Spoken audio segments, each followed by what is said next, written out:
أعوذ بالله من الشيطان الرجيم. بسم الله الرحمن الرحيم.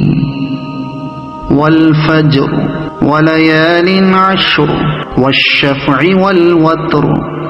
والليل إذا يسر هل في ذلك قسم لذي حجر ألم تر كيف فعل ربك بعاد إرم ذات العماد التي لم يخلق مثلها في البلاد وثمود الذين جابوا الصخر بالواد وفرعون ذي الأوتاد الذين طغوا في البلاد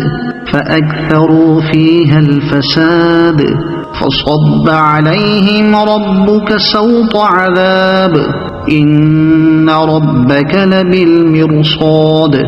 فأما الإنسان إذا ما ابتلاه ربه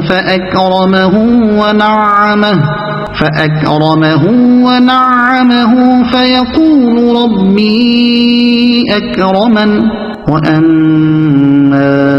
إذا ما ابتلاه فقدر عليه رزقه فيقول ربي أهانن كلا بل لا تكرمون اليتيم ولا تحاضون على طعام المسكين وتأكلون التراث أكلا لما وتحبون المال حبا جما كلا إذا دكت الأرض دكا دكا وجاء ربك والملك صفا صفا وجيء يومئذ بجهنم يومئذ يتذكر الإنسان وأنى له الذكرى يقول يا ليتني قدمت لحياتي فيومئذ لا يعذب عذابه أحد ولا يوثق وثاقه